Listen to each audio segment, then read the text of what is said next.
Selamat siang Bapak dosen dan teman-teman. Terima kasih atas kesempatannya. Di sini kami dari kelompok 6 akan mempresentasikan hasil kerja kami. Sebelumnya perkenalkan, nama saya Nita dengan NIM akhir 198. Yang kedua teman saya Margareta dengan NIM akhir 193, dan yang terakhir teman saya Niwana Prilia Kusumawati dengan NIM akhir 259. Di sini kami akan menjelaskan tentang rintangan pembangunan dan materi-materi yang akan kami bahas itu. Yang pertama, ketidaksempurnaan pasar, lingkaran setan, kekuatan internasional, dan yang terakhir iklim tropis. Yang pertama, ketidaksempurnaan pasar. Market imperfection atau ketidaksempurnaan pasar adalah sebuah teori perdagangan internasional di mana persaingan sempurna tidak ada. Jika setidaknya salah satu asumsi untuk persaingan sempurna dilanggar, pasar kita katakan tidak sempurna. Jenis ketidaksempurnaan pasar yang paling umum adalah munculnya kekuatan monopoli, intervensi pemerintah, dan eksternalitas.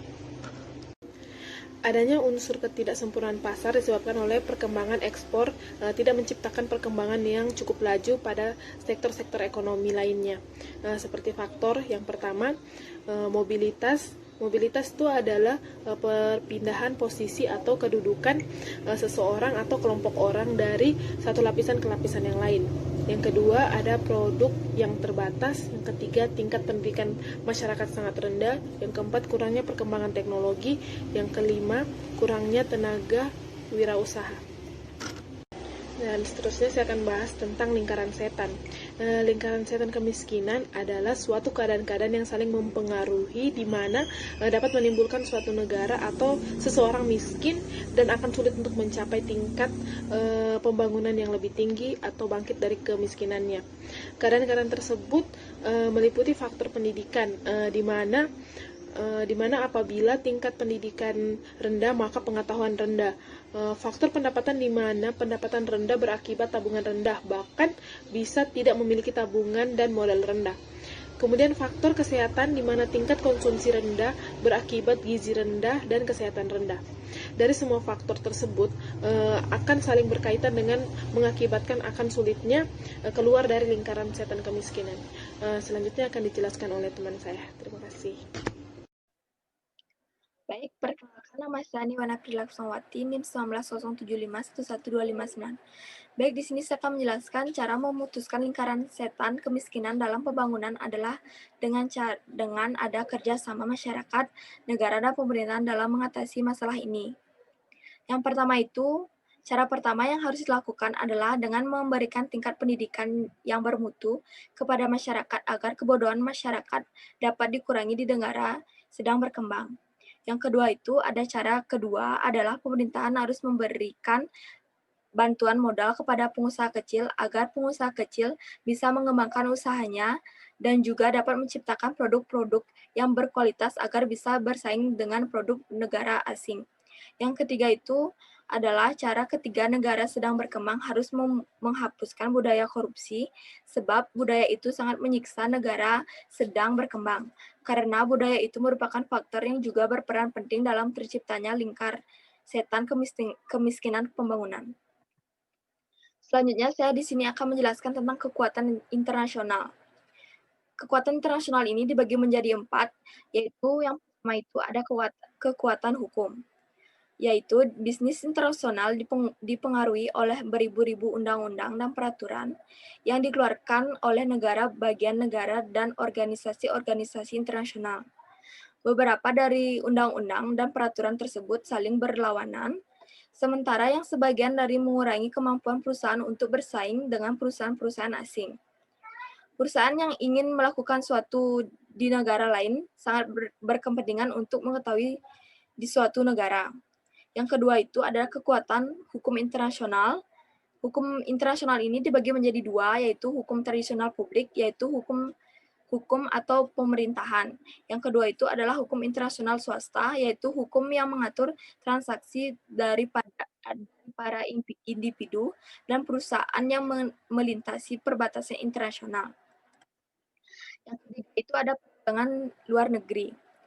Bagian negara berkembang pada umumnya mengekspor bahan mentah yang mempunyai permintaan dan penawaran elastis atas perubahan harga yang inelastis.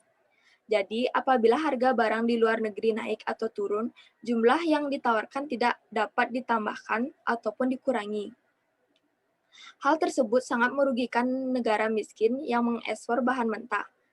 Di Indonesia sendiri hanya memiliki ekspor bahan mentah. Yang keempat itu ada aspek internasional dalam pembangunan.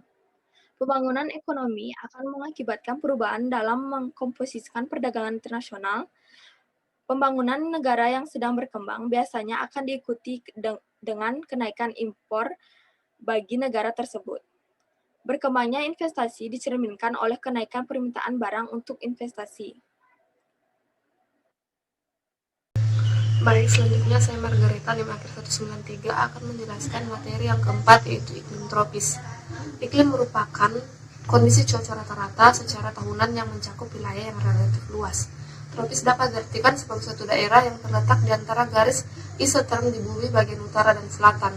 Pada dasarnya, wilayah yang termasuk iklim tropis dapat dibedakan menjadi daerah tropis kering yang meliputi stepa, savana kering, dan gurun pasir. Lalu daerah tropis lembab yang meliputi hutan hujan tropis. Daerah-daerah dengan musim basah dan savana lembab. Iklim tropis yang panas dan basah sangat cocok untuk kegiatan pertanian dan perkebunan.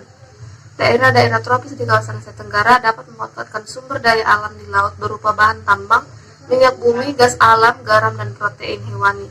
Daerah-daerah tropis di kawasan Afrika juga dapat memanfaatkan iklim wilayahnya untuk pertanian, pertambangan, dan perindustriasian.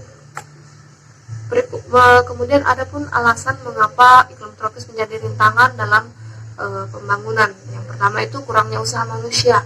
Iklim panas dan lembab atau tropis akan melemahkan kegiatan manusia, karena iklim inilah memungkinkan mudah untuk pohon-pohon dan buah-buahan dapat tumbuh dengan baik, serta tidak membutuhkan bahan bakar bila musim dingin, jadi manusia tidak banyak berusaha.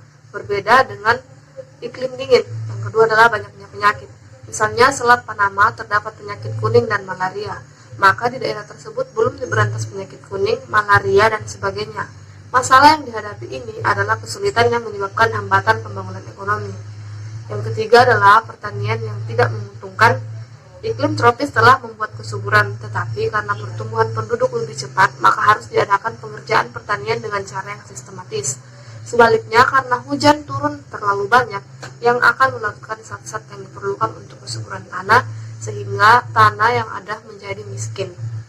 Baik, sekian dari presentasi kelompok kami.